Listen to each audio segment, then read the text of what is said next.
Hi, everybody.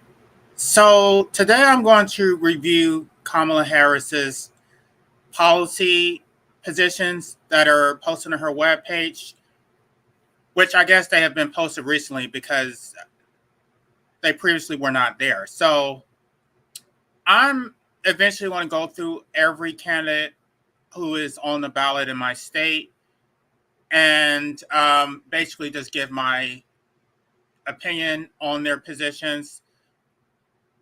I originally was not registered to vote. I mean, I was registered to vote, but I did not change my address after I moved to my house.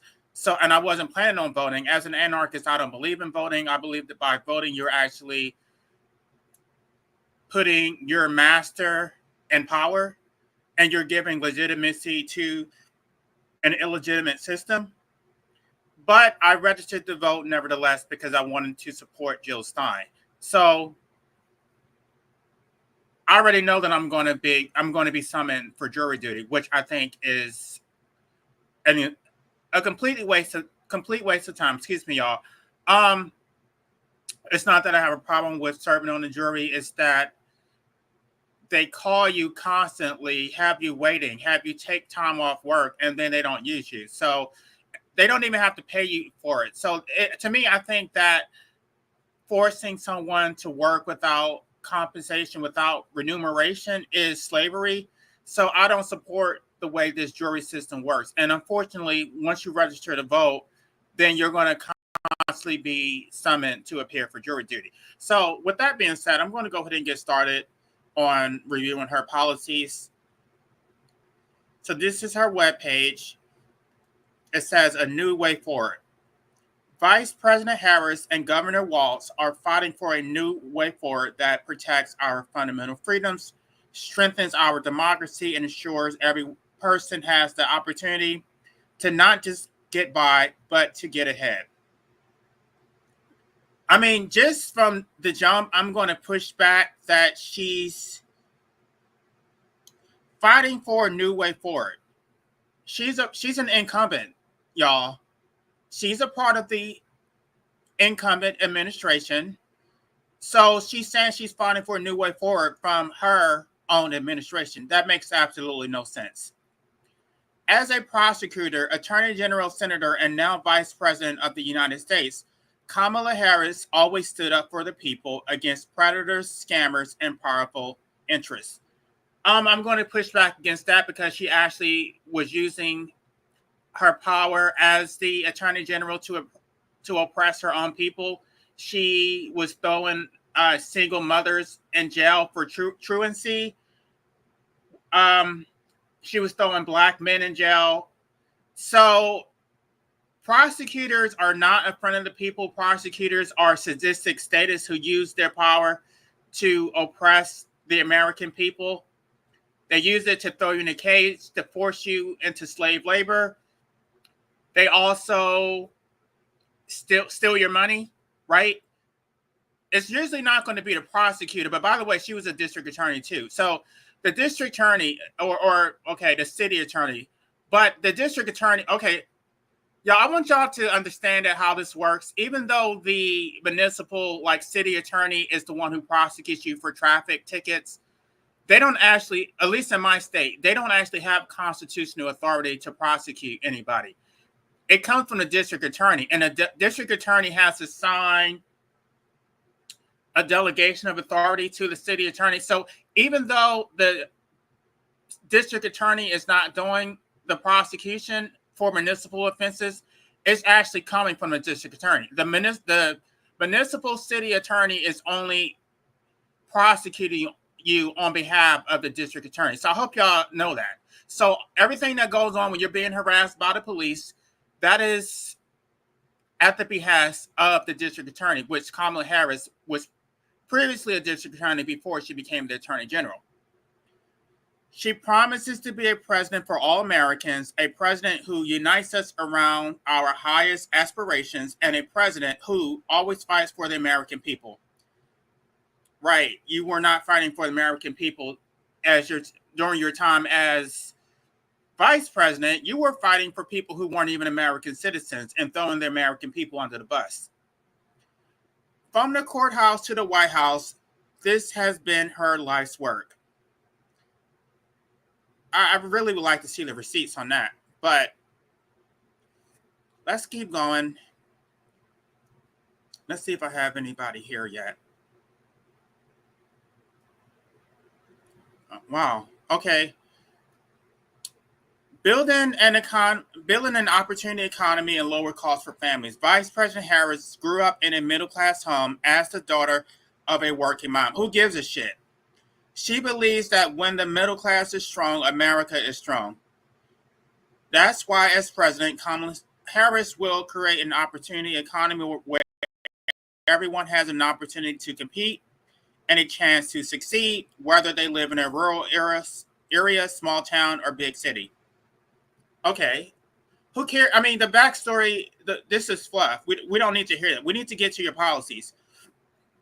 Vice President Kamala Harris has made clear that building up the middle class will be a defining goal for presidency.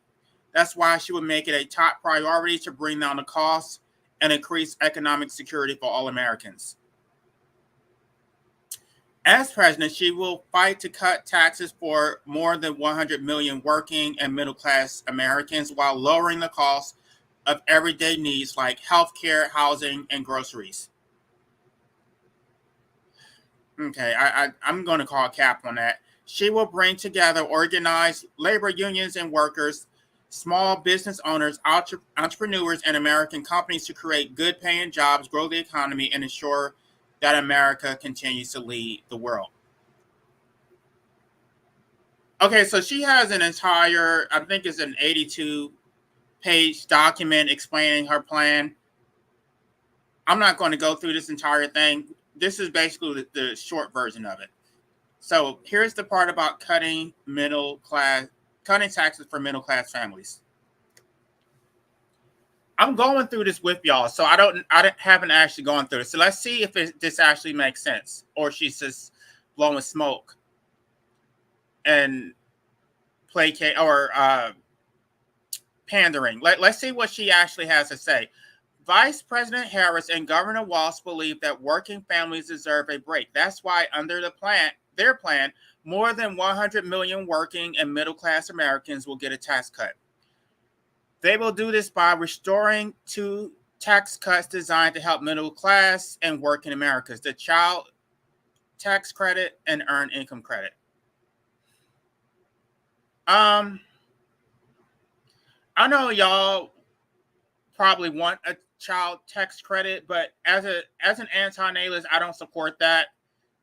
I don't support that at all. I think we should be getting tax credits for not having children, right?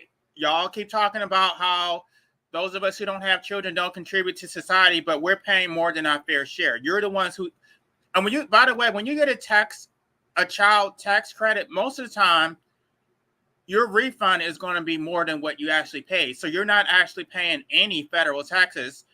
And then you're criticizing those of us who don't have children. That makes no sense. That makes absolutely no sense.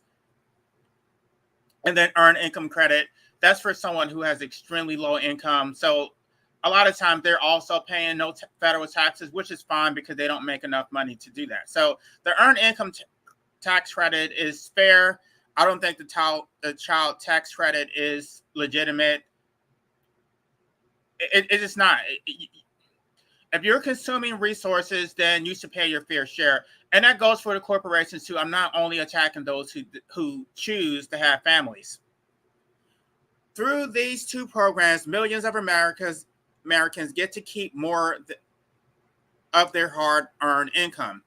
They will also expand the child tax credit to provide $6,000 in tax cuts to families with newborn children. They believe no children in America should live in poverty, and these actions would have a historic impact.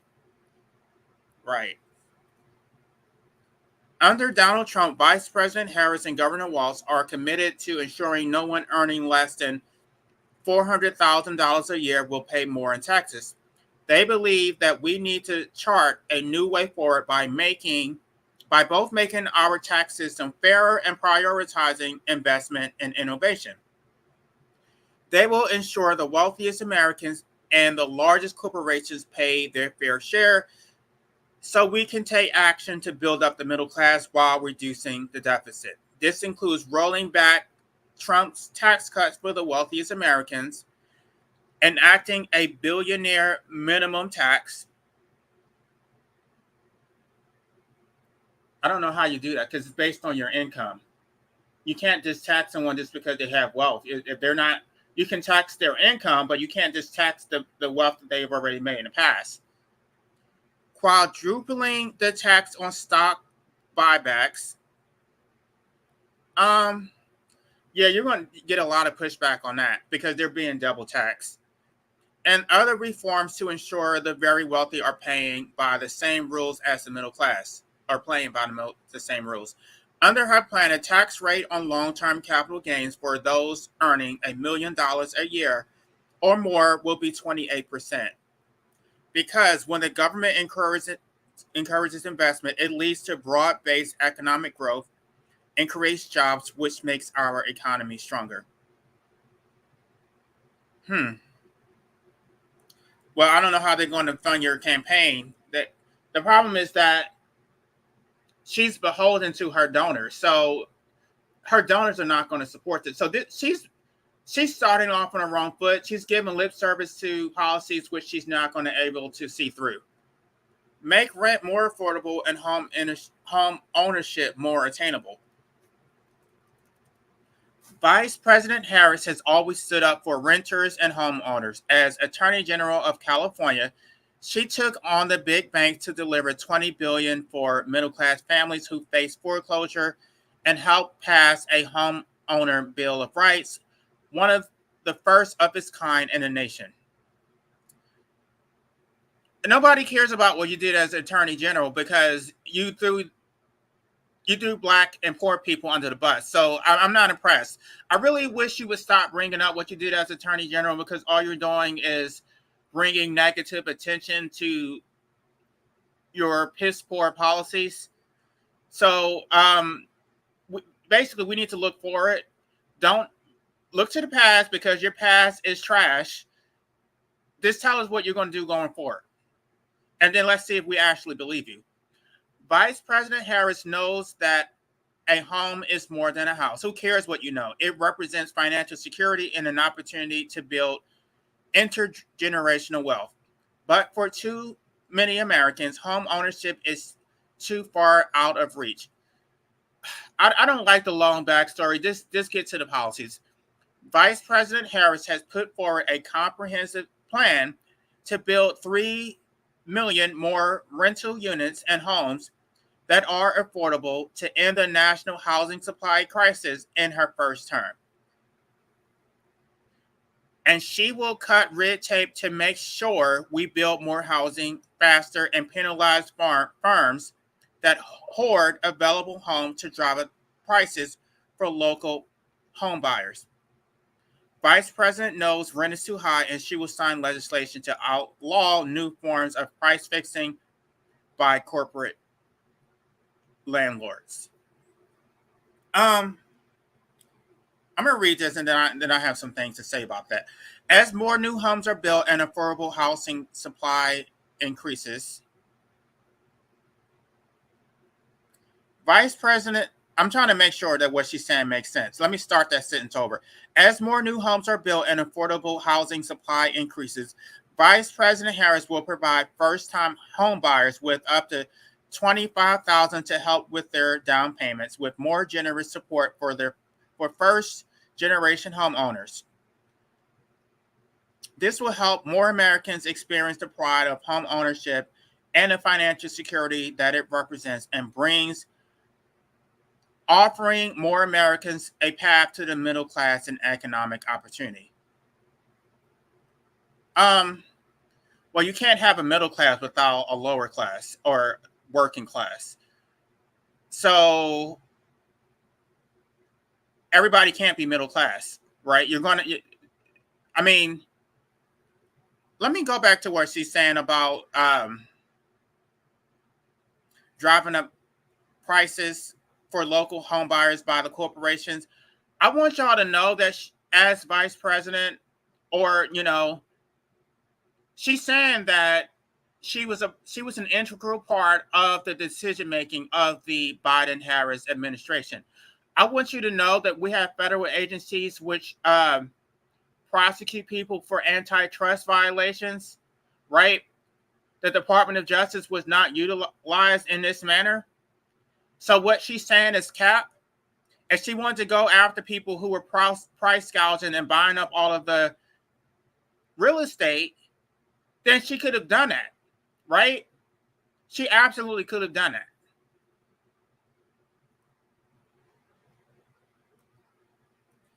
Vice President Harris and Governor Walsh know that small businesses, neighborhood shops, high-tech startups, small manufacturers, and more are the engines of our economy. Just as she did as Senator and Vice President, Kamala Harris will always support small businesses and invest in entrepreneurs as president.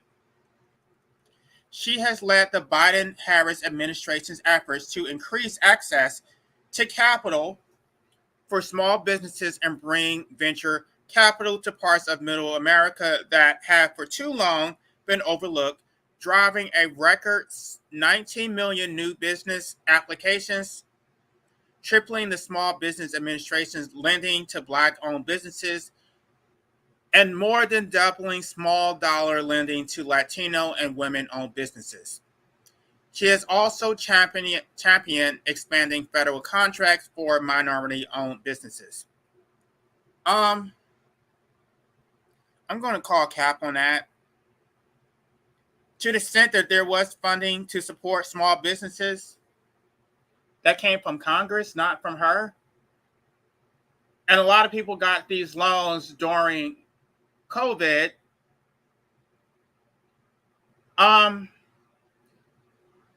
No, because they shut the economy down, and then these people were driven to financial ruin because of that. It was completely unnecessary because they got their science wrong, right? We're going to call it science because that's what they're calling it. But really, with censorship and propaganda, no, I don't think that the Biden administration did anything to help small businesses. Absolutely not. They got loans, and a lot of them were driven to financial ruin. So that's nonsense. As part of her opportunity economy agenda, she has put forward a plan to help small businesses and entrepreneurs innovate and grow. She has set an ambitious goal. Excuse me, y'all. She has set an ambitious goal of 25 million new business applications by the end of her first term, over 10 million more than Trump saw during his term. Why is she constantly comparing herself to Trump? I just don't understand that. Like, the circumstances were different. Trump did not shut the economy down. We were not forced on house arrest under the Trump administration. To help achieve this, she will expand the startup expense tax deduction for new business from $5,000 to $50,000 and take on the everyday obstacles and red tape that can make it harder to grow a small business. She will drive venture capital to the talent that exists all across our country, including in rural areas, and increase the share of federal contract dollars going to small businesses. Gosh. Take on bad actors and bring down costs. As Attorney General of California, Kamala Harris took on the big bank to deliver for homeowners, stood up for veterans and students being scammed for by-profit colleges, and fought for workers and seniors who were defrauded. I don't think she stood up for. Okay, she sat as Attorney General of California. I can't really speak to what she did in California. I don't think that is relevant. Only thing I can say is that she didn't do that as vice president. As president, she will direct her administration to crack down on anti-competitive practices that let big corporations jack up prices and undermine the competition that allows all businesses to thrive, while keeping prices low for consumers. Again, she could have done this as vice president, but she did not weaponize the Department of Justice to go after the big corporations. So I'm going to call cap on this, and she will go after bad actors who exploit an emergency to rip off consumers by calling for the first ever federal ban on corporate price gouging on food and groceries, which will build the anti-price gouging statutes already in place in 37 states. Um, why isn't she doing this now? Why isn't the Department of Justice going after the price gougers right now? Just by the way, people were asking what power does she have as vice president. It's not that she can act unilaterally, but okay, first of all, she is the president pro tem of the Senate. And even though she doesn't have any formal power, she has major influence that between her and Biden, they could pass it. I mean, it's Biden who actually has to pass it, but she can actually recommend it. And we're going to get to immigration, but he turned that over to her. So for those who are asking what power does she has as vice president, she doesn't have any official power besides the fact that she can break a tie vote in the Senate. So she doesn't have any power, but she has a lot of influence. Just as she did as vice president, she will take on Big Pharma to lower drug prices and cap insulin costs, not just for seniors, but for all Americans. And she'll keep fighting to bring down prescription drug costs by taking on pharmacy middlemen who raise consumer prices for their own gain and squeeze independent pharmacies' profits. Um, as an anarchist, I would say the solution would be the free market. And I'm talking about real free market economics. I'm not talking about the bullshit that the libertarians espouse. If you had a free market for pharmaceuticals, then there would be no price gouging. But because we have to go through a medical doctor to get our prescriptions, right? It's not sold over the counter. It's not sold in the free market. We can't buy drugs from foreign countries, right? That's what's jacking up the prices. The fact that you have to go through so much red tape, the fact that the FDA has to approve drugs before they're sold. The fact that even holistic medicine is not, it cannot be marketed as a drug unless it's approved by the FDA. So there are a lot of effective holistic supplements that actually could remedy a lot of problems, but they can't be sold for these purposes because it's not approved by the FDA. So as an anarchist, I don't support occupational licenses, including medical licenses. I don't support the FDA. I don't support anything that is not sold in the free market. So if you support statism, then this is your fault. You support the fact that we have to pay high prices for medical care is completely the fault of those who support government regulations.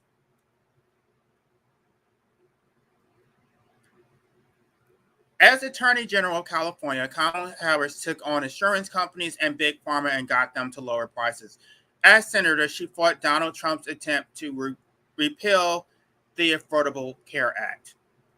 Right. I guess she's just going to keep invoking Donald Trump's name and see if that, I don't know, appeals to people's emotions. I'm eventually going to get through Donald Trump. I think I'm going to do him next. I want to see how many times Donald Trump mentions her name. I'm sure he's going to mention her name when it comes to immigration, but I'm sure that he's not going to mention her name nearly as much as she's mentioning hers. Or his, sorry. Vice President Harris will make affordable health care a right, not a privilege, by expanding and strengthening the Affordable Care Act and making permanent the Biden-Harris tax credit enhancements that are lowering health care premiums by an average of about $800 million a year for Americans. I want y'all to know what a right is. I've said it so many times that the purpose of a right is to limit the government's powers. It's not to give you an entitlement to something that you didn't. I mean, I'm not trying to be callous, but you didn't earn that. I mean, the basic rights that you have are the right to life, liberty, and property. Now, healthcare is a right to the extent that you have a right to purchase healthcare in a free market, but to the extent that they're regulating it and saying that you can only go to these doctors, you have to pay these high prices. And now that we have taken away your freedom to pursue the healthcare that you actually want, and we have driven up the cost of pursuing said healthcare, now we're going to make that a right, just like they did with student loans or tuition. Right? They imposed all these regulations, which inflated the cost of tuition, and now all of a sudden, these professors who are tenured are making all this money. Now all of a sudden, education is supposed to be a right after they have jacked up all the price. It was a right before you screwed everything up. She'll build on the Biden-Harris administration's successes in bringing down the cost of life-saving prescription drugs for Medicare beneficiaries by extending the $35 cap on insulin and $2,000 cap on the out-of-pocket spending for seniors to all Americans. I guarantee that if insulin was sold in a free market, if people were able to buy insulin from other countries, the cost of insulin would be far below $35. So you can keep your government regulations and allow us to do what we want. Get out the way, and we don't need your help. So you're causing the problem, you're creating it, and then now you're the solution. So it's a self-perpetuating cycle that they create the problems, and now you're dependent on them because now you don't have a choice. And then they want to obfuscate who actually caused the problem in the first place. Her tie-breaking vote, I want y'all to let this sink in, because as the vice president, she has the tie-breaking vote in the Senate. She can't vote any other times, but she can. I guess she can participate in debating the issues, and she can preside over Senate hearings if she wanted to. But usually, the vice president is not that active in the Senate, even though they could be. Her tie-breaking vote on the Inflation Reduction Act gave Medicare the power to go toe-to-toe with Big Pharma and negotiate lower drug prices. As president, she'll accelerate the negotiations to cover more drugs and lower prices for Americans. As vice president, she also announced that medical debt will be removed from credit reports and help cancel $7 billion of medical debt for 3 million Americans. As president, she'll work with states to cancel medical debt for even more Americans. Well, I guess if you had universal health care, which I'm not a proponent of, I guess if you had universal health care, then they would have no medical debt. And Vice President Harris has led the administration's efforts to combat maternal mortality. Women nationwide are dying from childbirth at higher rates than in any other developed nation. The vice president called on states to extend Medicaid postpartum coverage from 2 months to 12. Today, 46 states do so, up from just 3 near the administration's start.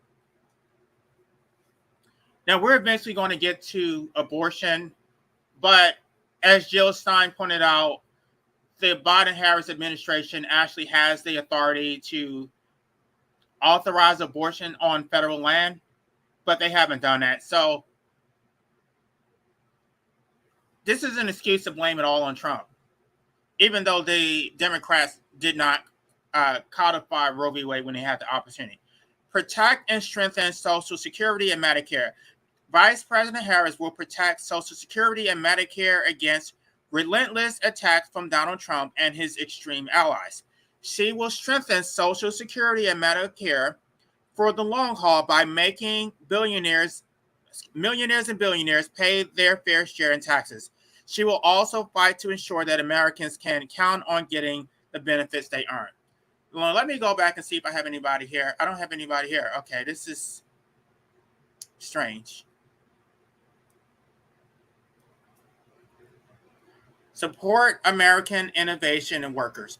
Working with President Biden, Vice President helped pass landmark legislation, the Bipartisan Infrastructure Law, the CHIPS and Science Act, the Inflation Reduction Act, and the American Rescue Plan that has supported more than 60,000 infrastructure projects, spurred more than 900 billion in private sector investments, and doubled investments in construction of new manufacturing facilities.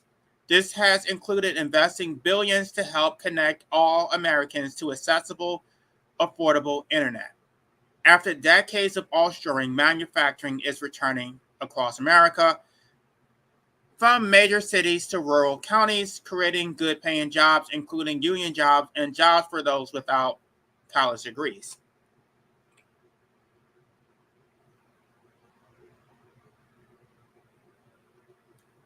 Under the Biden Harris administration, more than 1.6 million manufacturing and construction jobs have been created, and American workers are rebuilding roads and bridges using materials made in America. 3 times more auto jobs per month have been created under their watch than under the Trump administration. I guess that was a slip right there. Let me read that again. 3 times more auto jobs per month have been created under their watch than under the Trump administration. Don't you mean our watch? So I don't know who wrote this. Is Kamala Harris not a part of the administration? And even before the pandemic. And with these investments, the Biden Harris administration is showing how America can meet the moment and build the industries of the future while creating high quality union jobs in the electric vehicle and battery supply chains. As president, Kamala Harris will build on this administration's progress to ensure American industries and workers thrive. Vice President Harris will continue to support American leadership in semiconductors, clean energy, AI. Um, AI is going to put a lot of people out of work, so I don't know how that is a selling point. And other cutting edge industries of the future. So also fight for unions because as vice president of the most pro labor administration in history, pro labor? Are you serious? She knows that unions are the backbone of the middle class. She'll sign landmark pro union legislation, including the PRO Act, to support workers to choose to organize and bargain, and the Public Service Freedom to Negotiate Act to make the freedom for public service workers to form unions the law of the land. Okay. Oh, I know because there's some type of hurdle where public servants are not allowed to unionize. They're not allowed to go on strikes in some states. Anyway, um, during her leadership as vice president, unions representing those from auto workers to truck drivers to care workers won record wage increases amidst record job creation with clear support for the right to collectively bargain from the White House. Vice President Harris will not tolerate unfair trade practices from China or any other competitor that undermines American workers. This sounds like something out of the Trump playbook. What is she talking about? Unfair trade practices. I'm trying to understand what she means by that. Unfair. You don't regulate what goes on in China. I mean, they have their own economy and it's supposed to be for the benefit of their people, just like the American economy is supposed to benefit the American people. Unfortunately, the American economy benefits everybody except Americans, but I really would like to hear what she means by that. She'll fight to raise the minimum wage and sub minimum wages for tip workers and people with disabilities, establish paid family and medical leave. We already have that. I guess she and eliminate taxes on tips for service and hospitality workers. Again, she has the opportunity to fight for minimum wage now. Provide a pathway to the middle class through quality, affordable education. Now, I do want to go through the whole student loan thing and how we got to where we are, but we're fast approaching an upcoming election. There's a bill on the table right now that I want to discuss, but I want to cover these candidates before I even get to that, and I don't have a whole lot of time to do that separately. So I'm going to get through these candidates, and then eventually I'm going to circle back to student loans. Vice President Harris will fight to ensure parents can afford high-quality childcare and preschool for their children. Okay, she's eventually going to get the student loans. She will strengthen public education and training as a pathway to the middle class. She'll continue working to end the unreasonable burden of student loan debt and fight to make higher education more affordable so that college can be a ticket to the middle class. It's not a ticket to the middle class. Student loan debt is a pathway to poverty, right? There are people who have student loans who would have been better off not going to college because myself included, we're working in jobs that really only require a high school education, and there's not any help to. And some people say it's your responsibility. You can't get blood from a turnip if you don't have the money. And the Bush administration passed legislation to prevent us from discharging our student loan debt in bankruptcy. Then what the hell are we supposed to do? Do you want us to sell our arm and our legs? Do you want me to sell a kidney to pay my damn student loan debt? To date, Vice President Harris has helped deliver the largest investment in public education in American history, provide nearly $170 billion in student debt relief for almost 5 million borrowers, and deliver record investments in HBCUs, tribal colleges, Hispanic serving institutions, and other minority serving institutions.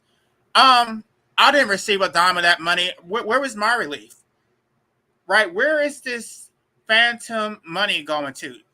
170 billion in student loan debt relief. I'm going to call bullshit on that because I don't know anybody who received any relief. And if she's talking about the people who only have $10,000 in student loan debt, I'm not even counting that. I'm not counting that. I'm talking about the people who are overburdened, oversaddled in student loan debt that they will never be able to pay. People like me who have over $200,000 in student loan debt. Where was the relief for any of us? And even if you're not going to forgive the premium, at the very least, you should forgive the interest, because most of that money is not the premium. It's not what I actually borrowed. It is the interest, which has quadrupled. And it's usually, I told y'all how it is unethical when money gives an unnatural birth to itself. That is usury. They're making, and these are federal agencies that are making a profit off of student loans. There should not be any interest on it. She helped more students afford college by increasing the maximum Pell Grant award by $900. Are you serious? The largest increase in more than a decade, and invested in community colleges. She has implemented policies that have led to over 1 million registered apprentices being hired. And she will do even more to scale up programs that create good career pathways for non-college graduates. I think we're almost done. Oh, God, there's a lot. I don't know if I'm going to go through all this. I thought this was a lot shorter than what it actually is. I don't expect everybody to sit up here and listen to all this. But, again, this is my first time going through this. So, even if y'all don't listen to it, for me, this is beneficial. Because the fact that I'm doing content on it is forcing me to actually go through her policy. I probably would not be reading this in detail if I wasn't doing content on it. So, so this may be boring, but I can speak to it with authority later because now I actually read it. Investment in affordable child care and long-term care. Vice President Harris cast the deciding vote on the American Rescue Plan, which made historic investments in the care economy. As president, she will fight to lower care costs for American families, including expanding high-quality home care services for seniors and people with disabilities, ensuring hardworking families can afford high-quality child care while ensuring that care workers are paid a living wage and treated with dignity and respect they deserve. Okay. I don't I guess I don't have much to say about this one. She's bragging about the fact that she was the deciding vote. I told y'all that the vice president can vote in the Senate when there's a tie. So the vice president is the tie breaking vote. And she's taking credit for it. Okay, if you want to take credit for it, then fine. You're desperate at this point. As Attorney General, Kamala Harris won tens of millions in settlements against big oil and held polluters accountable. As Vice President, she cast a tie-breaking vote to pass the Inflation Reduction Act, the largest investment in climate action in history. The reason why she keeps harping on the fact that she cast a tie-breaking vote in these rare circumstances is because that is the one power that the vice president has, aside from her acting with delegated authority from the president himself. So, as the vice president, she has a tie-breaking vote. So she's going to keep harping on these rare instances where she was a tie-breaking vote. I mean, where was you? I don't know. I don't know if she can really take credit for that. If you didn't push it, if you were not the main progenitor of these policies, then big woo. They did the hard work. The Senate did the hard work, and all you did was vote along with the party, and now you're going to take credit for it. I want y'all to understand that how these policies get passed is very painstaking, that they have to go through and talk to people and make concessions. And I'm gonna y'all should read. There's a book that LBJ wrote about how legislation gets passed. That you have to do favors. You scratch my back, I scratch yours. I don't think Kamala Harris was one of those people doing that. She wasn't on the ground doing the leg work, and now she's sitting up here taking credit because she passed a tie-breaking vote. I'm going to call a cap on this. This historic work is lowering household energy costs, creating hundreds of thousands of high-quality, clean energy jobs, and building a thriving, clean energy economy, all while ensuring America's energy security and independence with record energy production. As president, she will unite Americans to tackle the climate crisis as she builds on this historic record, advances environmental justice, protects public lands and public health, increases resilience to climate disasters, lowers household energy costs, creates millions of new jobs, and continues to hold polluters accountable to secure clean air and water for all.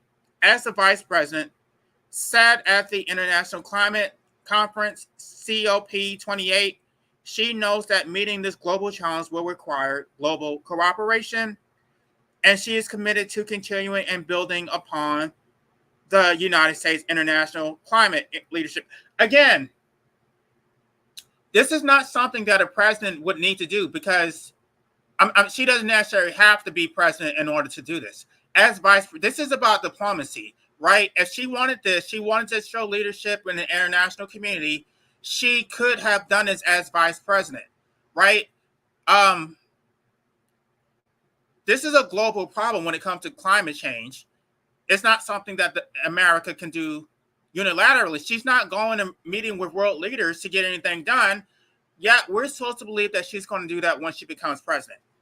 She and Governor Walz will always fight for the freedom to breathe clean air, drink clean water, and live free from the pollution that fuels the climate crisis.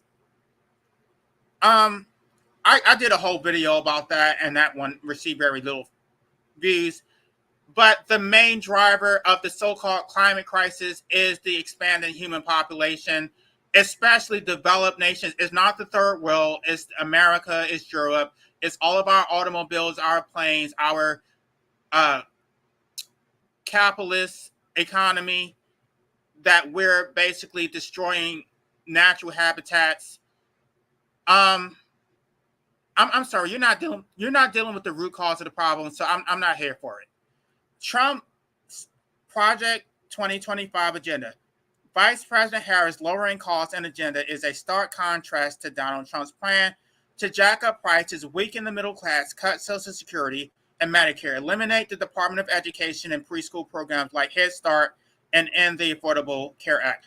Um, I'm gonna, I'm gonna agree with her here, especially when it comes to the Department of Education. What was her name? Betsy DeVos. That woman was a bitch from hell. And when I tried to get my student loan debt canceled in bankruptcy court, maybe I should save that later because I do want to talk about that. I got a lot of pushback from the Department of Education. I had to go toe to toe with them during in court, and the only reason that my student loan debts were postponed, or what was the term that they've used? It was because of COVID, but Trump's administration was not good when it comes to student loans. I'm going to talk about that in a separate live stream. I need to make a mental note of that because I almost forgot about that. Yeah, Trump administration was terrible when it came to student loan debt. Project 2025 would give him unprecedented control to implement his destructive agenda, including another handout to his billionaire friends and giant corporations. His plan would increase costs for families by at least $3,900 a year by slapping a Trump sales tax on imported goods, everyday goods that Americans' family rely on, like gas, food, clothing, and medicine. Trump would raise rents and add $1,200 a year to the typical American mortgage. Trump asked big oil executive to give his campaign money so he could roll back regulations and cut taxes for big oil to boost their profits, and Trump's plan would push gas prices up. Okay. Maybe it would, but I don't see how the Biden administration, which she was a part of, did anything different. Trump's economic plans would also trigger a recession by mid-2025, cost America over 3 million jobs, threaten hundreds of thousands of clean energy jobs, increase the debt by over $5 trillion, send inflation skyrocketing, and hurt everyone but the richest Americans. I mean, these are conclusions. I really would like to know what he would actually do. How does Trump raise the rent? Trump, that's not something that the president can do. That is done by the state. Or no, the president has absolutely no control over rent. That is regulated by the state. Guys, she's really blowing smoke up everybody's ass. And if you don't know how this shit works, and this really is going to have you misled and disillusioned. Trump does not have the power to raise rents. Absolutely not. On mortgages, no, that's done at the state level. Vice President Harris fought for our future. Vice President Harris' fight for our future is also a fight for freedom. In this election, many fundamental freedoms are at stake. The freedom to make your own decisions about your own body without governmental interference. Bullshit, Kamala. You support abortion, but you don't even support the right to legalize euthanasia. So you support the right to terminate a pregnancy, but for a fully developed, grown, sentient human being who wants to terminate his or her own life, you are against that. And you are the only candidate on the ballot who opposes legalized euthanasia. So you don't support bodily autonomy. You are full of shit. The freedom to love who you love openly with pride, and a freedom that unlocks all the others the freedom to vote. Gosh, y'all, there's something I want to say about that. I don't know how far I'll get with this on YouTube, but one thing I'm going to say is that I'm going to call that election very suspect. I'm going to call it very suspect. And it's not that I'm a Trump supporter, but the evidence is very compelling that there are dead people who voted. So that's all I'm going to say about that. Only thing I'm going to say about this is dead people don't vote. Restore and protect reproductive freedoms. Vice President Harris and Governor Walz trust women to make decisions about their own bodies and not have the government tell them what to do.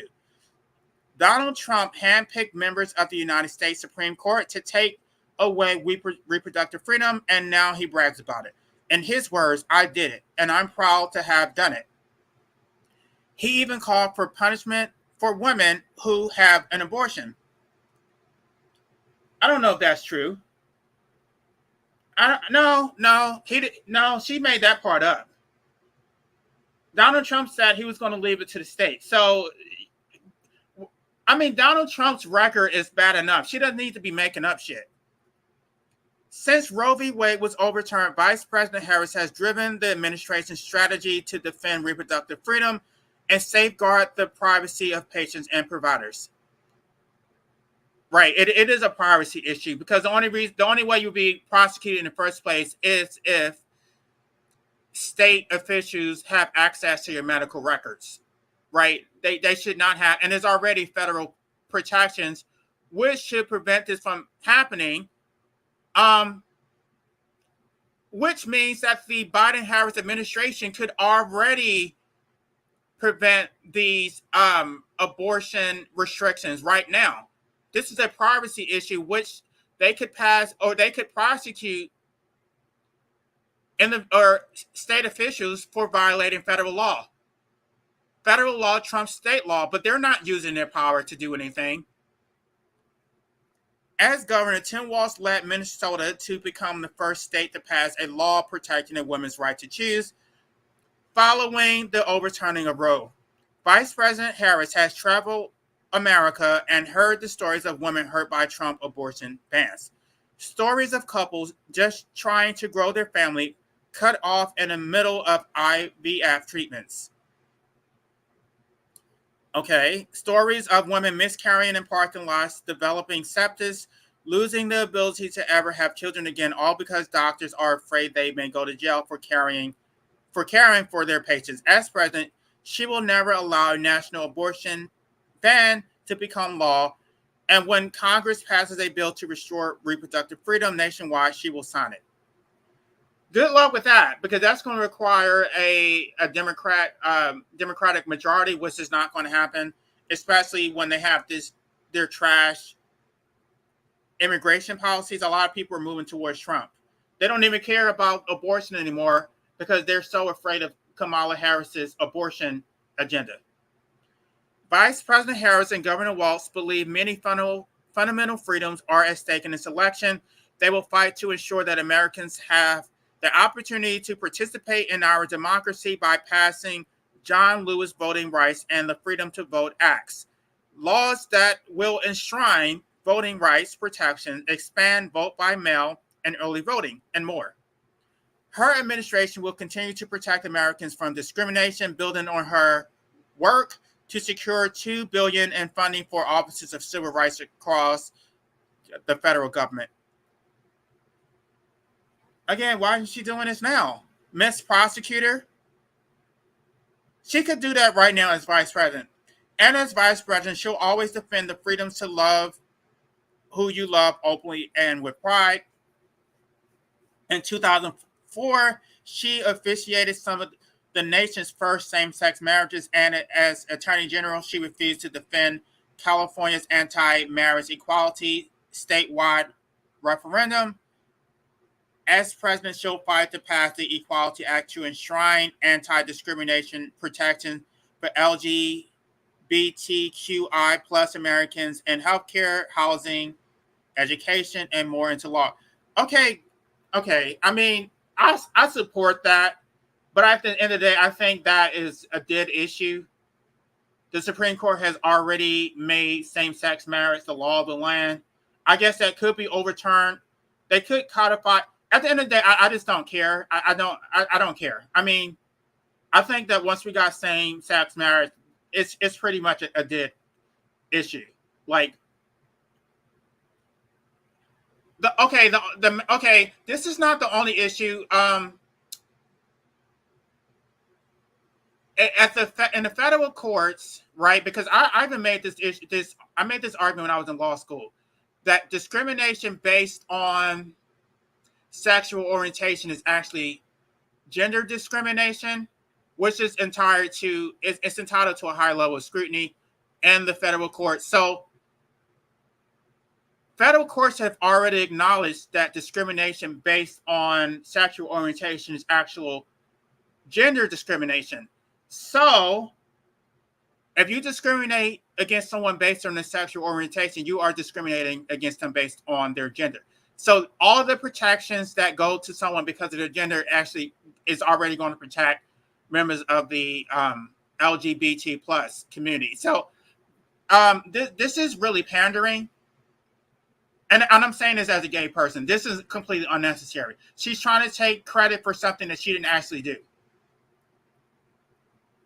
I'm not even going to read this. Let's see how long this is. Okay, I guess I can read it because it's short. I don't believe this Project 25 agenda, but let's read it and see what she says. Donald Trump is a threat to our fundamental freedoms, our fundamental rights and freedom. He brags that he is proudly responsible for handpicking Supreme Court justices who overturned Roe, unleashing Trump abortion bans in states across the country, putting women's lives at risk, and threatening doctors and other health providers with jail time. He said there should be punishment for women who have an abortion and calls abortion bans a beautiful thing to watch. If elected, Trump will ban abortion nationwide, restrict access to birth control, force states to report on women's miscarriages and abortions, and jeopardize access to IVF. I need some citations for this. Trump and his allies continue to demonize and attack LGBT plus QI individuals and family. No, not Trump. First of all, they're conflating this entire group, right? Trump supported same-sex marriage before any of the Democrats did. If she's talking about the transgender using women's bathrooms, that's probably about the only thing Trump did. But the other stuff, no, they're conflating it and lumping us all in the same category, and I think it needs to stop. Trump is not homophobic. He's not. In fact, Biden, Obama, Hillary Clinton, Bill Clinton, all of those people were homophobic. I can't say anything about Kamala Harris. I'm going to assume that Kamala Harris did not push anti-gay policies based on her record as Attorney General. So I'm at least going to give her credit for that. But all the other Democrats, yeah, they were all anti-gay. So let's not put this on Trump. Trump did not pass any, he did not push for any federal policies that would hurt the gay community. So this is a lie. This is Cap right here. His Project 2025 agenda will eliminate federal rules that protect LGBTQI plus Americans from discrimination, and Trump is directly attacking the bedrock of our democracy, the right to vote. His baseless claims of a stolen election in 2020 inspired states to slash voter protections and purge their voting rolls. Okay? You can call it baseless if you want. I'm not going to agree with you. I don't think that Biden got more votes than Obama. That's just my personal opinion.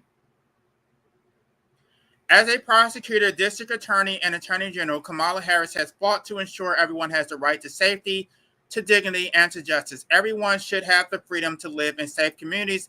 That's why Vice President Harris is fighting to keep our communities safe from gun violence and crime, secure our borders, and fix our broken immigration system, tackle the opioid and fentanyl crisis, and ensure no one is above the law, including the president. There's so much I want to say about this. I'm going to keep this brief. Brevity is the soul of wit.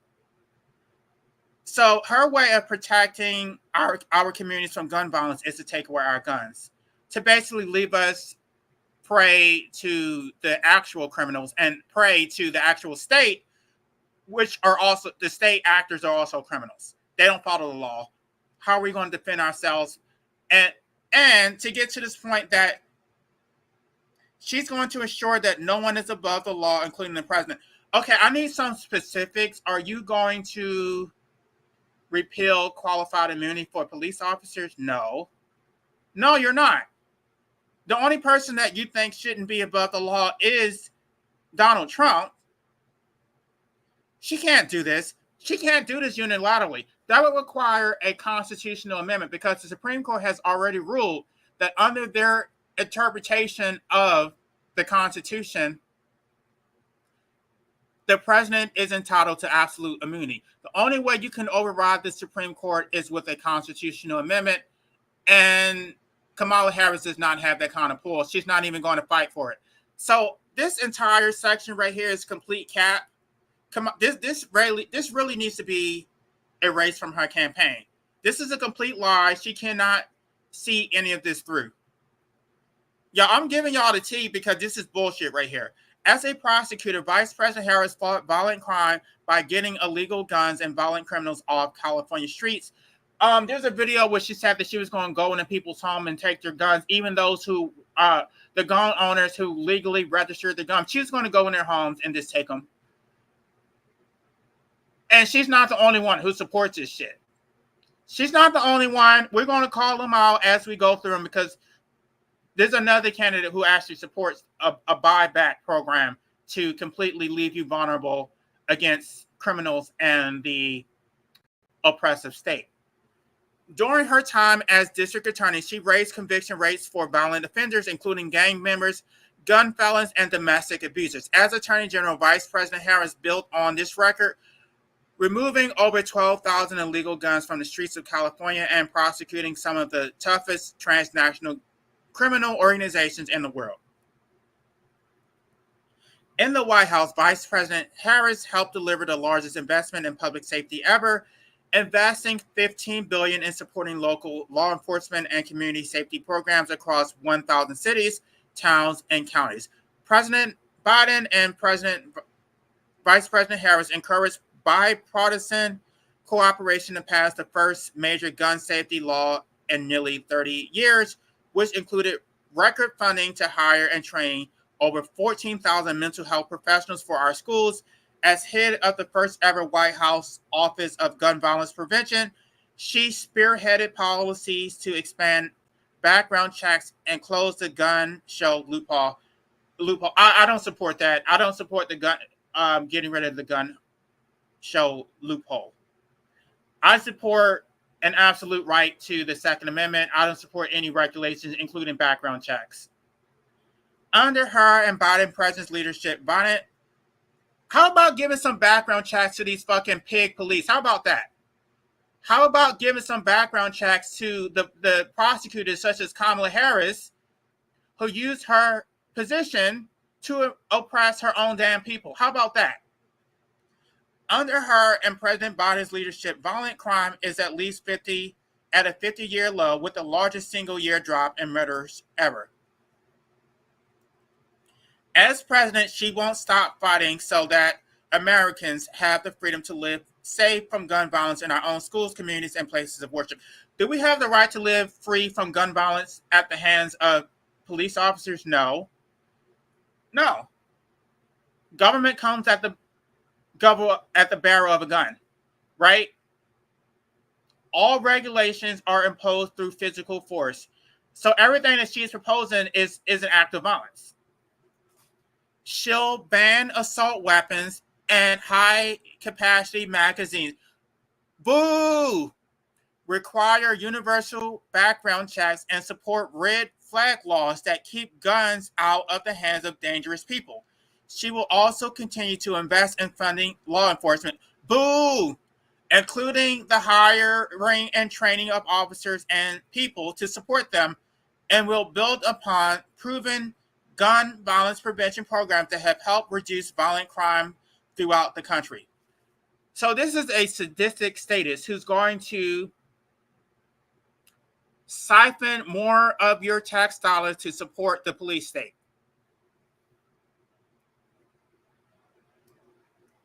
Vice President Harris and Governor Walz believe in tough, smart solutions to secure the border, keeping communities safe, and reform our broken immigration system. As Attorney General of California, Vice President Harris went after international drug gangs, excuse me, y'all, human traffickers, and cartels that smuggle guns, drugs, and human beings across the U.S.-Mexico border. As vice president, she supported the bipartisan border security bill, the strongest reforms in decades. Here we go.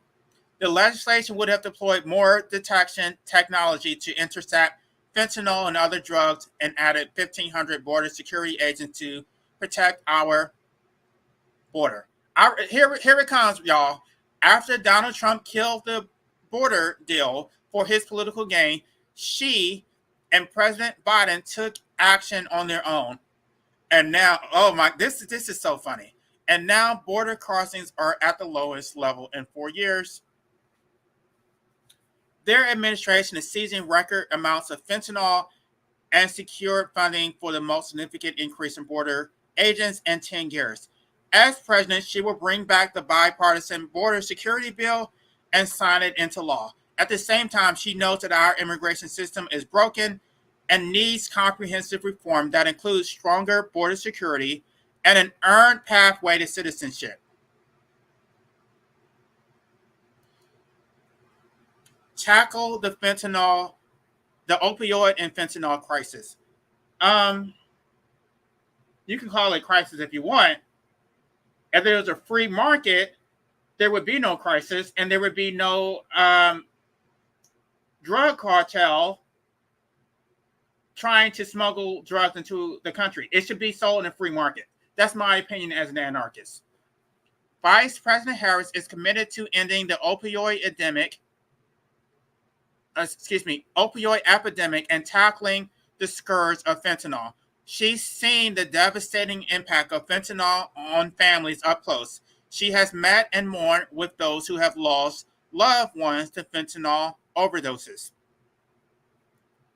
As Attorney General, she prosecuted drug traffickers, seizing 10,000 kilos of cocaine and 12,000 pounds of methamphetamine. In the White House, she helped direct more than $150 billion to disrupt the flow of illicit drugs and delivered billions of dollars in investments to states to fund life-saving programs. Under the Biden-Harris administration, the FDA made the overdose reversal drug naloxone. I don't know how to pronounce whatever. I'm not even going to try to pronounce it. I don't know how to pronounce. Available over the counter. Okay, good. All drugs should be sold over the counter. This past year, the number of overdose deaths in the United States declined for the first time in 5 years. As president, she will sign a bipartisan border bill that will fund detection technology to intercept even more illicit drugs, and she'll keep fighting to end the opioid epidemic.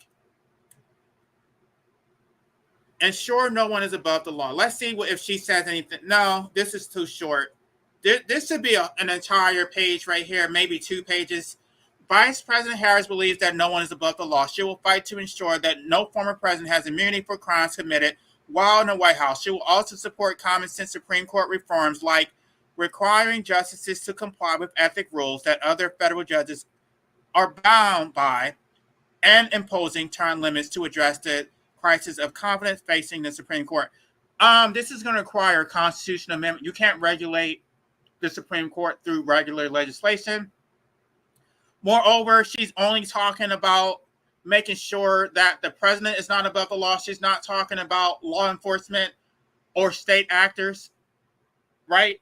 We need to end qualified immunity. We need to end judicial immunity. No one should be above the law. And the president the president's absolute immunity is analogous to judicial immunity, not just judicial immunity.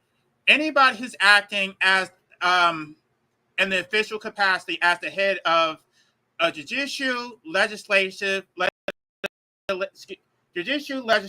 or executive branch. All of those actors have absolute immunity, right? It's not like a state bureaucrat who has qualified immunity. So if you're a judge, if you're a president, a governor, if you're an executive, a governor or a president, then you have absolute immunity. It's the same thing. So she's only singling out the federal executive position, but she's not targeting all federal and state actors who have absolute immunity. So this is very selective, and I'm going to call cap on this. This is basically a bill of attainder, which are unconstitutional. You can't have legislation to target a specific person. If you're going to do it, it needs to be done across the board, or don't do it at all. Why is she spending so much time talking about Project 2025? We don't give a shit about this. Donald Trump is a convicted criminal. Gosh. I mean, you're really insulting our intelligence. He was convicted by, I don't know, an unjust criminal justice system, which had an agenda to we don't even. Oh my gosh, when y'all, I didn't cover this, but y'all go through the charges. If you think that Trump is legitimately a criminal, fine. I think it was bullshit. I think they weaponized the criminal justice system in order to put that stigma on him, hoping that it would sway the election. So we see through all this. And the fact that she's bringing this up does not help her campaign. What people are going to see is that the Democrats are weaponizing the criminal justice system in order to go after their ops, as y'all call it. That's what's going on. So Trump is her opponent. And now she's going to use the fact that he has a criminal conviction. Okay, fine. It's not a disqualifier, is it? He can still run for president. So maybe this is a good thing. Maybe now that Trump is a convicted felon, maybe he'll actually have a little bit more mercy for those who were also unjustly prosecuted. Unlike you, Kamala Harris, because when Trump was president, he actually pardoned a lot of black men. You were throwing black men in cages and using them as slave labor. Donald Trump is a convicted criminal who only cares about himself. He's proven time and time again, from caving to the gun lobby and doing nothing to address gun violence, to killing the bipartisan border security deal that would secure our border and keep America safe, just to help himself politically. If elected president, Trump will implement his Project 2025 agenda to consolidate power, bring the Department of Justice and the FBI under his direct control so he can give himself unchecked legal power and go after his opponents and rule as a dictator on day one. Okay, saying that he was a dictator on day one, that was hyperbole. Project 2025 is not his agenda, and he has not been linked to Project 2025. I would implore her to trace any statement made by Donald Trump linking him to Project 25, him even endorsing 2025. Nothing. That's not his project. We can say that supporters of Trump are proponents of Project 2025, but that's not Trump. Moreover, it was the Obama administration that used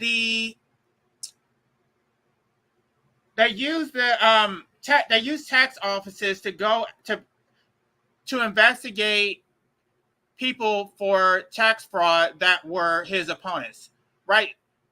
And this is not me speculating. This has already been revealed. Through credible sources, that the Obama administration weaponized the IRS to go after his opponents. I'm not going to say that it was Obama specifically, but it was his administration nevertheless. So the Democrats don't have clean hands when it comes to weaponizing the federal government to go after their opponents. Not only will Trump fail to tackle violence in our communities or fix our broken immigration system, he will make us less safe. He says he will He says we should get over gun violence, and he is pushing for more guns on our streets and wants to arm teachers in our classroom. Good for him. Kudos to Trump for that. Everybody should have a gun who wants one. He'll advance his cruel immigration agenda, which includes separating children from their parents. I guess I'm going to get to this when I review Jill Stein's program, that it is actually callous to support flooding immigrants into Black communities and taking opportunities away from the Black communities and who are already hurting and struggling to survive. That is callous as hell. That is not compassionate. If you came here with children, you knew what you were going to face. I'm sorry, y'all. I'm sorry that you put yourself in that situation. You knew the risk that you were taking, and you did it anyway. I know you say that you're fleeing some type of persecution. If you're being persecuted, why would you have children? That doesn't make any sense. As I stated when I go through my anti-natalist content, procreation is a tacit endorsement of your environment. If you believe that you're oppressed, then you should not have children. And I'm not just saying this to people who are Black and brown, as y'all want to call them, like this is some type of group that actually has some type of alliance. Nobody who feels oppressed should be having children. Why would you throw your children into the lion's den, right? So you want to have children, you impose life on your children into these less than stellar circumstances, and now you're going to use your children to appeal to our emotion so that you can anchor yourself, because it's not about the children, it's about you. You want to come to America and you're weaponizing the fact that you have children. You know what? How about this? Can we accept the migrants who don't have children? How about that? I have more compassion for the migrants who don't have children. So don't try to use these children to appeal to my emotions, because it's going to be harder to help people who come to America with 5 children. We don't want that. I want the migrants who don't have any fucking children. How about that? How about that?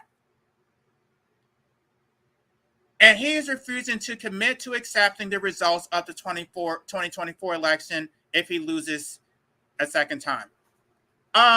You mean because the reporters are trying to back him to a corner to say that he would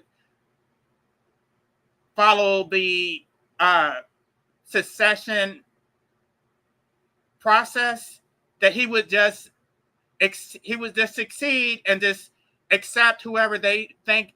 By the way, y'all, no president should do that. They're trying to back him to a corner, but the media actually proclaims the winners before the election is even over, before the votes are even counted. They are already declaring winners and losers. So no president should do that. And I don't think that is the media's place to try to back him into a corner and say, are you going to accept Kamala Harris as the president if you lose? No, it depends on the fucking circumstances. Keep America safe, secure, and prosperous. Vice President Harris will never waver in defense of America's security and ideals. As Vice President, she has confronted threats to our security, negotiated with foreign leaders, strengthened our alliances, and engaged with our brave troops overseas.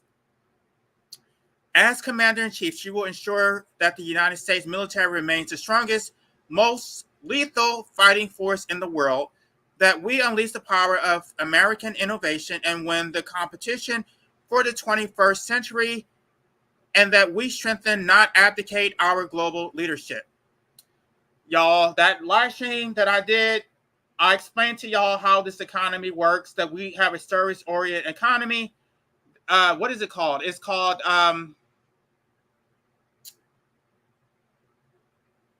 guys, I explained to y'all the list of economic systems. It's called monetarianism, that we have a currency that is imposed on the entire world through our military. That is the only thing that is keeping our economy afloat. We don't produce anything. The US dollar would be completely worthless, but for the fact that we have a strong military. For that reason, we have no choice but to support the military. Otherwise, we're all going to starve, right? That's the situation that they put us in by having a service-oriented economy where we don't produce shit. We need to move away from this economy because it's not sustainable. We need to actually start producing stuff. We need to grow foods, manufacture more cars. We need to have more exports than imports, right?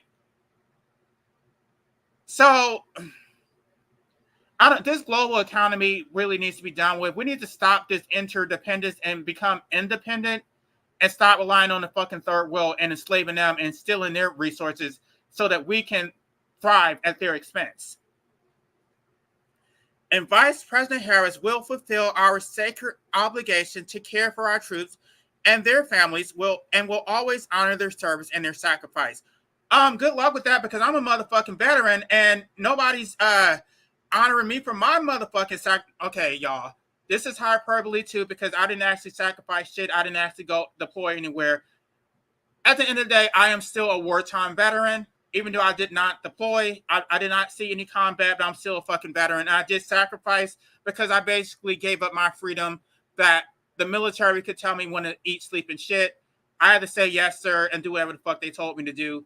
I had to sacrifice my ability to even engage in a homosexual lifestyle. Didn't lose my virginity until I was almost 25 years old because I was in the damn military and I was afraid of getting caught. So, no, I did not see any combat, but I still sacrificed a good portion of my early adulthood. I'm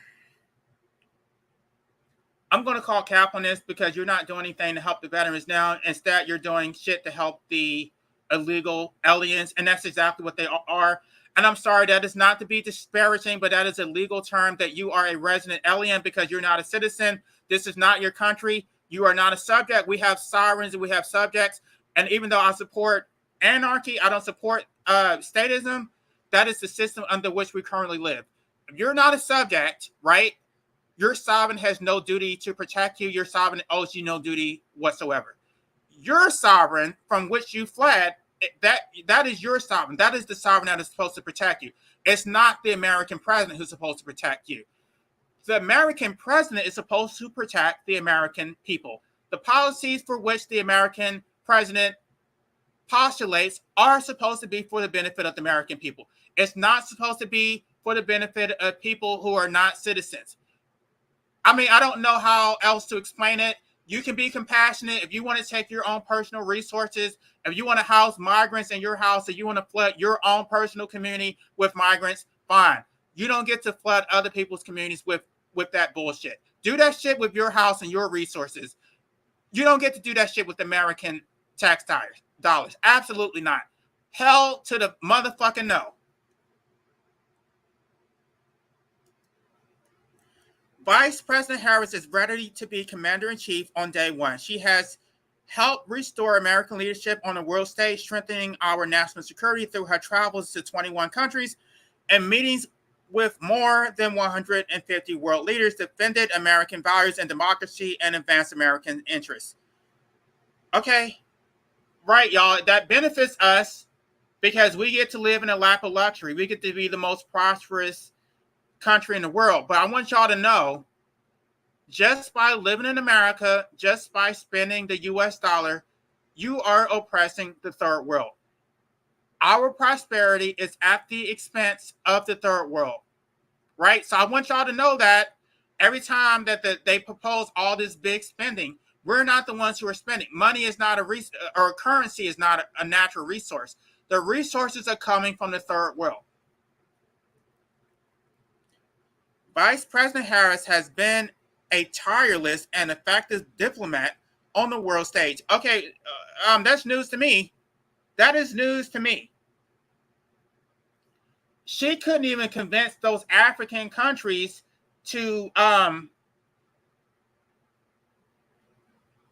stop promoting killing those in the gay community, right? She went over to the African countries and told them to stop trying to impose the death penalty on the gay community, and they laughed at her. So you are a very effective diplomat, right? How about cutting aid to those countries and using... Okay, y'all, I know I'm being a hypocrite because that aid is not really aid. You're basically taking their resources and then you're basically selling it back to them by using the U.S. dollar as a leverage because the U.S. dollar is the world currency. But at the end of the day, I don't necessarily agree with this fiat currency centralized banking system bullshit. But if you actually cared about the gay community and you were trying to help them and prevent them from being slaughtered by those fucking savages, which is exactly what they are. If you are a fucking status who wants to kill your own people because they're homosexual, you are a fucking savage, and you need to be brought to heel through physical force, by the same measure of physical force that you were willing to employ against your own fucking people. So any of these Black Americans who support killing Africans because they're gay, you're full of shit. You're not pro-Black. You can stop with that bullshit. Let's go to the next sentence. She has met with China's, Xi Jinping, making clear she will always stand up for American interests in the face of China's threats. And the only threat that China poses is that which is what all these countries want, is that they don't want the US dollar to be the global standard. So they're not telling you the truth. They want their own currencies to have equal value, or at least a fair value. I told y'all what Aristotle said about the monetary system. Money is created to facilitate a unit of exchange. It's not meant to be exploited. It's not so that your dollar counts more than mine and I get to rape you blind by manipulating the exchange rates. So all these countries are tired of the US fucking dollar raping their countries of resources by manipulating the exchange rates. So that is the threat that China poses. And travel to the Indo-Pacific 4 times to advance our economic and security partnerships. She visited the Korean demilitarized zone to affirm our unwavering commitment to South Korea in the face of North Korean threats. 5 days before Russia attacked Ukraine, she met with President Zelensky to warn him about Russia's plan to invade and help mobilize a global response to more than 50 countries to help Ukraine defend itself against Vladimir Putin's brutal aggression. Right, like America doesn't have any brutal aggression. How about America's brutal aggression against Libya? How about that? And she has worked with our allies to ensure NATO is stronger than ever. Vice President Harris will never hesitate to take whatever action is necessary to protect U.S. forces and interests from Iran and Iraq-backed terrorist groups. How about Israeli-backed terrorist groups? How about that? Vice President Harris will always stand up for Israel's right to defend its... Boo! Vice President Harris will always stand up for Israel's right to defend itself, and she will always ensure Israel has the ability to defend. You mean to engage a war of aggression? To oppress people because they're quote-unquote savages, right? To engage in ethnic cleansing and genocide? Is that what Harris is defending? She and President Biden are working to end the war in Gaza such that Israel is secure, the hostages are released, the suffering in Gaza ends. To the extent that there are any Gazans left, after they completely leveled Gaza, right? You can sort through the rubble and see if there are any human beings left. And they're being starved to death. Also, by the way, they're eating fucking cattle feed and whatever they're able to scrounge for, and the Israeli government blocked humanitarian aid from getting in, and the Biden-Harris administration did absolutely nothing to help the Gazans. So bullshit. And the Palestinian people can realize their right to dignity, security, freedom, and self-determination. She is lying. Girl, you are a motherfucking liar. Why would you even put this bullshit on your damn page when you know good and damn well none of this is true? She and President Biden are working around the clock to get a hostage deal and a ceasefire done. Bullshit. Bullshit. from advising on from advising on tough decisions in the Oval Office and the Situation Room to serving on the Senate Select Committee on Intelligence to going after transnational criminal organizations as California's Attorney General, Vice President Harris brings extensive national security experience, and it's no surprise more than 350 foreign policy and national security experts have endorsed her. Because you support their corporate interests. That's why you're you are a globalist shill, and that's why they're endorsing you. And you're getting endorsements from the likes of Dick Cheney. So that is not a flex. You should absolutely be ashamed of your fucking self. You should be ashamed of your raggedy motherfucking ass for getting an endorsement from Dick Cheney. Vice President Harris will make sure that America, not China, wins the competition for the 21st century and that we strengthen, not abdicate, our global leadership. She will invest in the competitive advantages that make America the strongest nation on earth, American workers, innovation, and industry, and will work to ensure America remains a leader in the industries of the future, from semiconductors to clean energy to artificial intelligence. She already said that. She already said that. This is a repeat from what she said. Why are you being repetitive, Kamala Harris? What ensures that America is the strongest nation on earth is the military. So that's essentially what she's saying. More military funding to ensure that we get to rape the third world of their natural resources.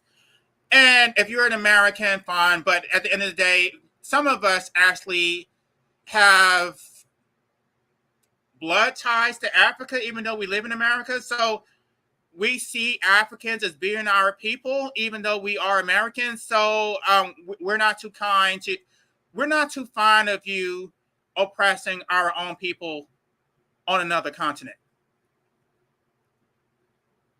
She has stood up to China's unfair economic practices to protect American workers, businesses, and families.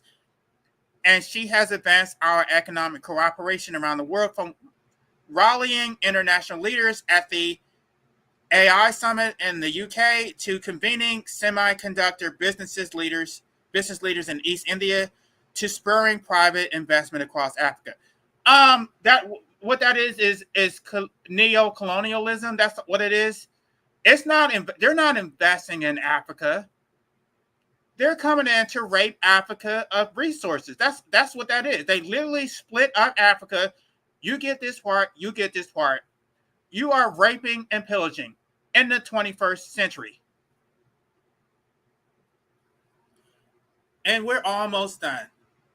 Vice President Harris and Governor Walz believe we have a sacred obligation to care for our nation's service members, veterans, their families, caregivers, and survivors. These Americans represent the bravest among us who have put their lives on the line to defend the promise of America, stand up for our values, and protect our fundamental freedoms.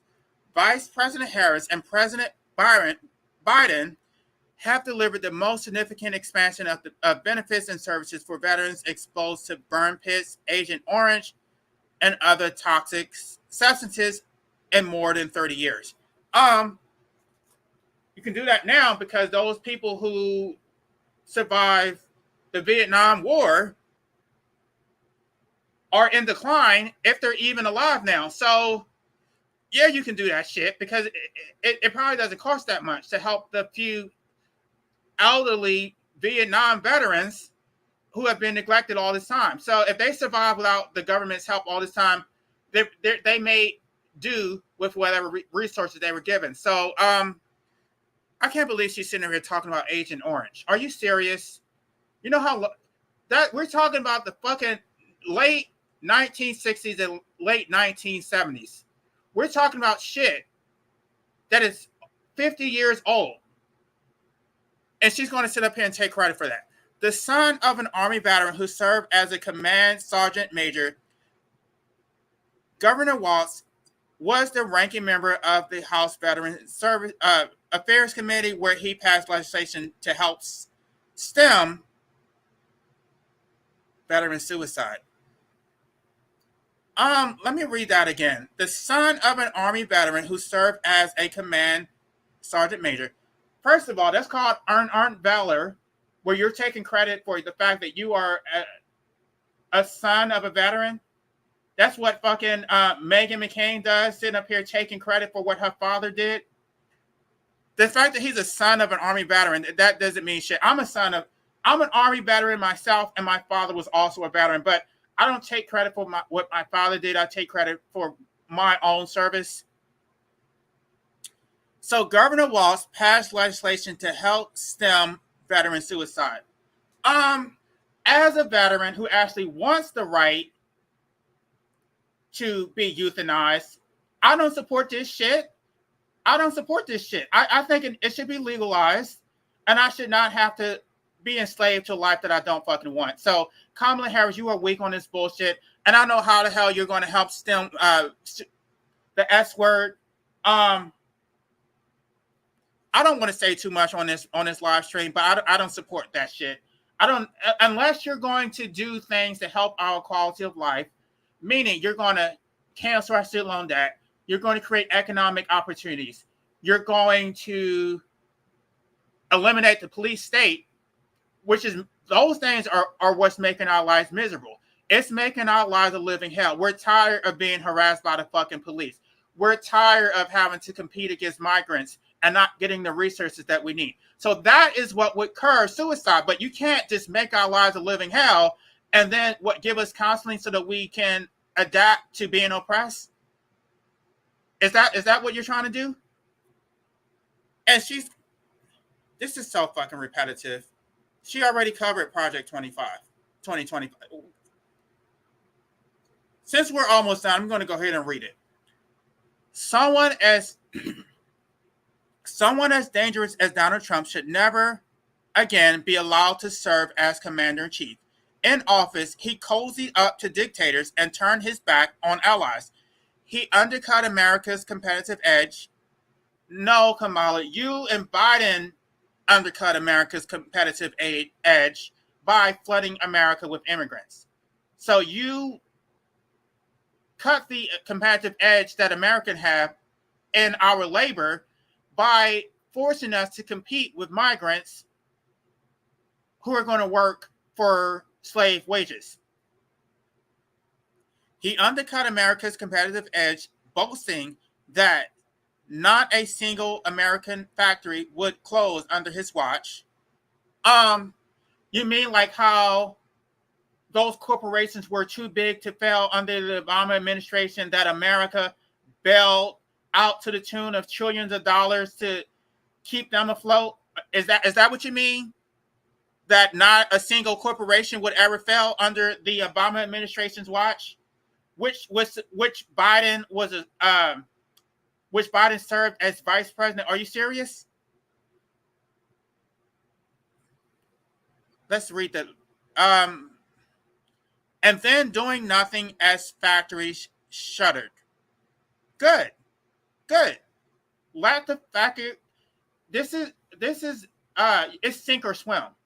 If you can't stay afloat without being bailed out by the federal government, then you don't need to exist. There's winners and losers in a free market economy, which I am a proponent of, a real free market, not the bullshit that the libertarians espouse. And a free market economy can only exist under anarchy. He calls soldiers who gave their lives in defense of America democracy suckers and losers. No comment on that. Top American military generals and national security officials, including those who work for Trump, have warned that he is dangerous and unfit to lead, and now is surrounded by ultra loyalists who enable his worst impulses. All right, y'all. So that wraps it up.